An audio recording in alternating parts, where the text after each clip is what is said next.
welcome to our South Special, South Superfast. First up, let's take a look at all the stories coming in from the state of Kerala. In the wake of nationwide Bandh today, Kerala trade unions also went on strike. Protesters sat on railway tracks raising slogans alleging that the central government's anti-people policies. Very few state buses were seen plying on the roads in Thiruvananthapuram.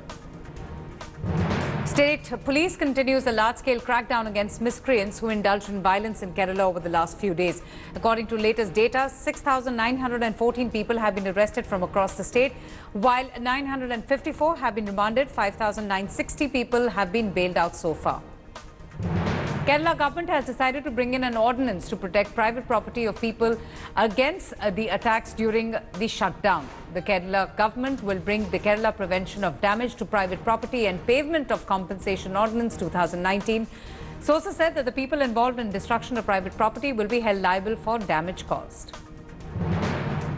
Kerala Chief Minister Pinarayi Vijayan has slammed the centre over the recent incidents of violence in the state. He said that it's the BJP that's unleashing violence in Kerala, and they themselves are claiming that the law and order situation is under trouble. Kerala's left government has welcomed the centre's decision for 10% reservation to the economically backward sections among upper castes. The Kerala Chief Minister said that the CPIM have always raised this demand. RSS and BJP activists seem to be running into more trouble with a fresh CCTV image nailing their involvement in the recent incidents of violence. The video shows alleged BJP workers attacking police during a protest on the 3rd of January. The alleged BJP workers surrounded police and can also be seen attacking them. Media in Kerala continues to protest attacks allegedly by the BJP. As a mark of protest, a Malayalam journalist covered his mouth with black cloth during the presser of BJP State General Secretary K. Surendran. The journalist also demanded and questioned BJP stand over the recent attacks on media in the state. Petta procession, part of Sabrimala festival, has started its journey. In fact, the team comprising of over 300 devotees will reach Irumeli on the 11th of January. The multiple teams will cross the state and will meet on the same day at Irumeli before setting out on their journey towards Sabrimala.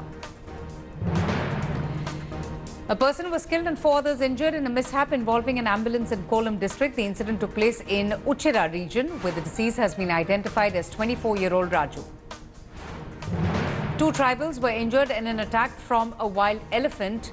In fact, the incident took place in Idukki when, according to locals, the 2 men had gone into the forest to collect food, but late in the night they were attacked by a wild elephant. Both have been hospitalized.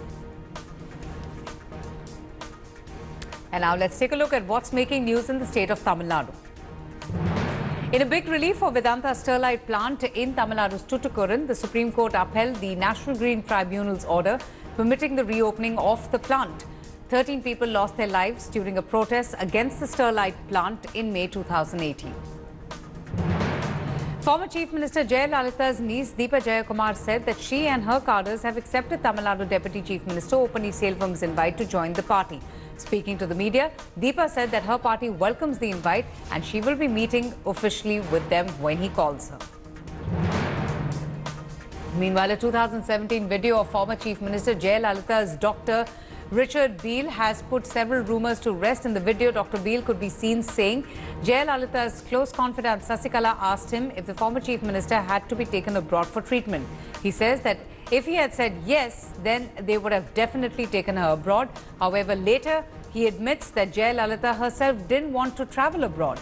The video does assume significance as Sasikala is being blamed for AIDMK for not taking Jayalalitha abroad for treatment.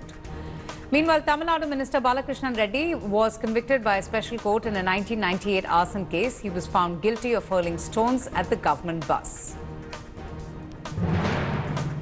Farmers from Salem are up in arms against the AIDMK government once again over the Chennai-Salem Expressway. Nearly 500 farmers protested.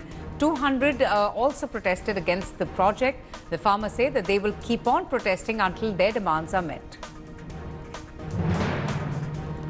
BJP President Amit Shah arrived in Chennai. He is there to attend the meeting of the Sangh Parivar. Amit Shah is to attend the 4-day meeting aimed at strengthening the RSS base in the state. with Mohan Bhagwat presiding over this meet.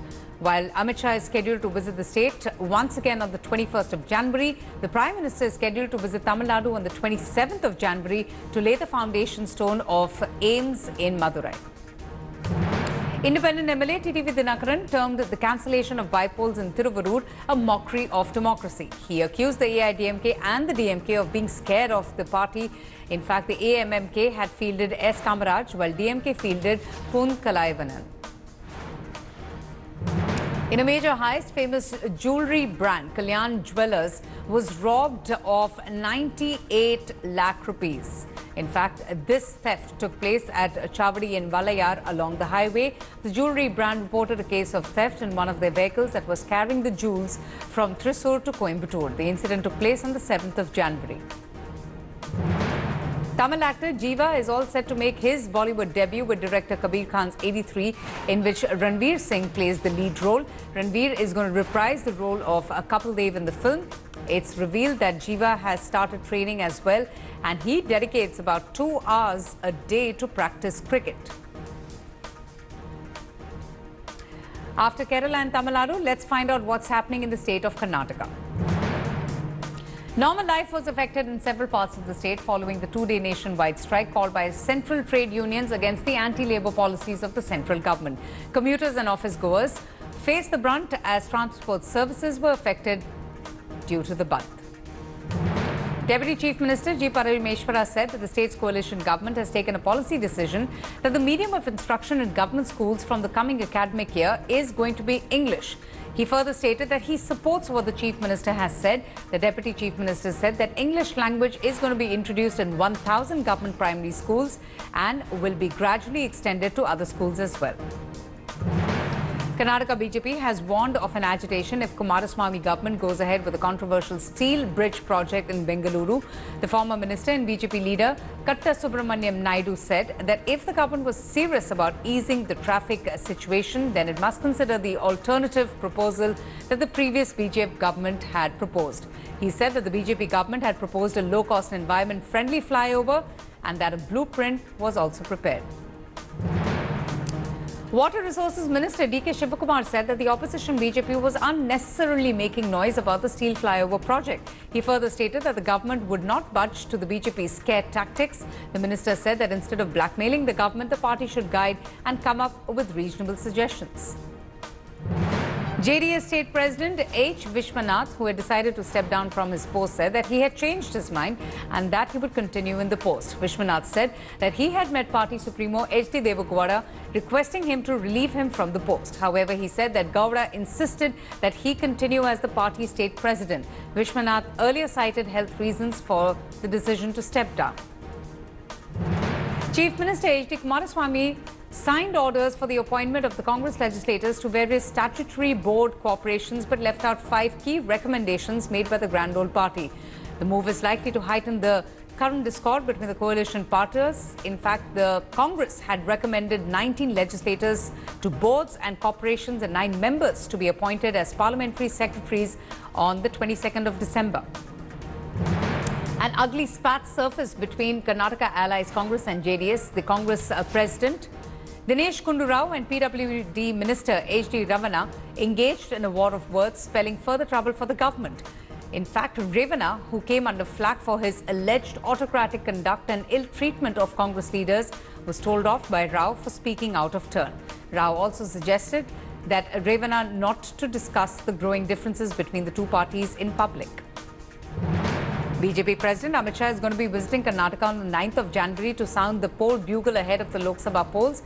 He is to visit Tumkuru, where he will take stock of Tumkur, Kolar and other areas, including Bengaluru Rural and Chitradurga Lok Sabha seats, by meeting poll in charges in these constituencies. In fact, he is also slated to address a massive rally on the same day. 20 students were injured after a school bus turned turtle at Tumakuru district in Nagavelli Taluk. The bus belonged to a private school. The injured students are being treated at a government hospital. A case has been registered. The Bengaluru Corporation body BBMP is contemplating roping in citizens, especially ward committee members, to carry out a tree census. Though the BBMP has been planning a tree census for quite some time, it had put on hold for some reason or the other.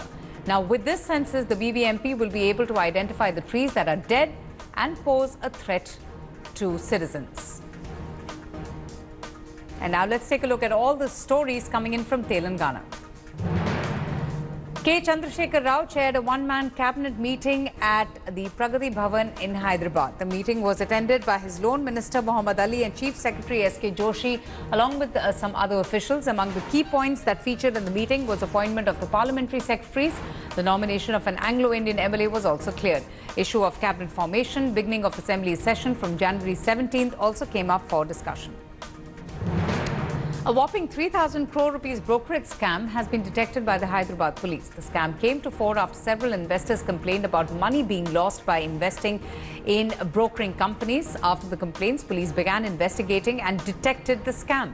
The scamsters are mainly from Indore in Madhya Pradesh, and their modus operandi is to employ a number of telecallers who keep calling potential investors to invest in shares in lieu of high returns. AIMIM Chief Asaduddin Owaisi said that the Constitution doesn't permit reservations on economic grounds. He was reacting to the Union Cabinet's approval of 10% reservation in jobs and in educational institutions for the economically backward section in the general category. He tweeted that reservations are meant to correct historical injustice to Dalits. Asaduddin Owaisi said that for poverty alleviation, one may run various schemes, but reservations are meant for justice. 33 star campaigners of various political parties, including Chief Minister K. Chandrasekhar Rao, have been asked to pay for using bulletproof vehicles of the Intelligence Security Wing during the election period. This comes a day after reports about Congress leaders Jana Reddy, Shabir Ali were asked to pay 4.2 lakh rupees and 4.79 lakh rupees respectively by the police for using bulletproof vehicles. Former Union Ministers, Dalit leader Sarve was suspended from the Congress for indiscipline and using unparliamentary language against AICC General Secretary R.C. Kuntia and the State Union President Uttam Kumar Reddy during a review meeting. The rift in the Congress after the recent poll drubbing took an ugly turn when he launched a verbal attack against the leadership for poor showing and even threw a water bottle at Telangana Congress General Secretary B. Kishan. He also tried to hit him during the meeting. The famous Tirumala Tirupati Devaswam has cancelled Srinivasa Kalyanam, which was scheduled to be performed at the LB Stadium in Hyderabad on the 17th of February. This after the deviation of rules by organizers for the celestial event. In October last year, under the organizer category, Sri Dattagiri Maharaj Charitable Trust had come forward to perform this religious event in Hyderabad.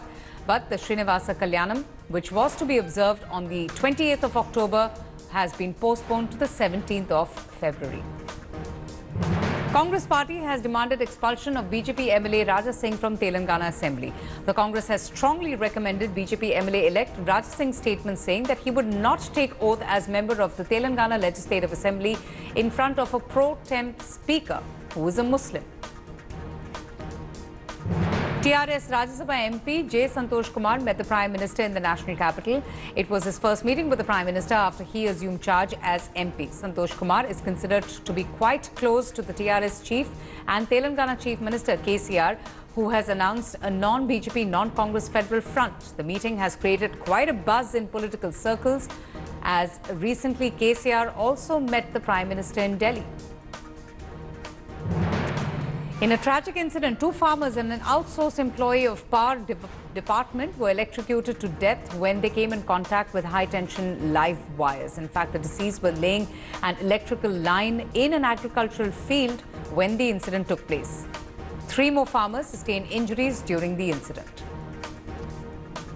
And finally, let's take a look at what's making news in Andhra Pradesh. Telugu Desam Party MPs protested outside the parliament demanding special category status for the state. They were also protesting against the suspension of TDP MPs from the House. TDP Chief, Andhra Pradesh Chief Minister N. Chandrababu Naidu is going to arrive in Delhi today to intensify his attempts to forge an anti-BJP alliance Naidu is scheduled to meet with the Congress President Rahul Gandhi. He's also going to be holding discussions with other leaders. He will also meet with CPM General Secretary Sitaram Yechury, JDS Chief H.D. Devugowda and also with NCP Chief Sharad Pawar. Prime Minister Modi, meanwhile, held a second video conference meeting with Andhra Pradesh BJP workers. The Prime Minister used the opportunity to head out at the Chief Minister and TDP President Chandrababu Naidu, alleging that he was leading Andhra Pradesh to sunset to make his son state Chief Minister. The Prime Minister also slammed Chandrababu Naidu's attempts to stitch an anti-Modi alliance. The Chief Minister, meanwhile, hit out at the Prime Minister after he targeted the TDP chief and his son. The Chief Minister said Nara Lokesh has taken personal interest to offer social service to the people of the state, and after assuming charge of IT and Panchayat Raj Minister, several projects have been launched under him. BJP President Amit Shah has shifted his focus to the state of Andhra Pradesh, where elections are scheduled to be held along with the parliamentary polls. He is likely to visit the state by the end of the month or first week of February. The party state unit leaders will be meeting the BJP president. In fact, the meeting is going to take place and will also finalize the Prime Minister's tour plan. Police are approaching the Apex Court challenging the Union Home Ministry's decision of handing over the knife attack case of YSR Congress Party leader Y.S. Jagan Mohan Reddy to the NIA. The police chief, along with senior police officials, met with the Chief Minister over this matter. And according to sources, the Andhra Pradesh police are exploring the legal opinion as well. The Polavaram project on River Godavari, which is the lifeline of the state, has made it to the Guinness Book of World Records in concrete works done by the Navayuga company. In fact, Polavaram completed 29,664 cubic meters of concrete work to achieve this feat of entering into the Guinness Book of World Records by beating Dubai-based Rolls Construction Company's record. The opposition YSR Congress Party accused the TDP government of trying to create a controversy over party president Y.S. Jagan Mohan Reddy's religion. The party alleged that the TDP is misleading people by saying that Reddy is against Hindu religion. This, it said, is being done just to affect his vote base. One person was killed after a state RTC bus rammed into a two-wheeler at a junction in Visakhapatnam. The deceased has been identified as an employee of NAD. The RTC driver has been absconding since the accident. Jaggery crusher farmers staged a protest at the Eastern Power Distribution Company of Andhra Pradesh. They were demanding free power for crushing jaggery in Visakhapatnam. They said that jaggery crushing is part of farming and it shouldn't be called an industry.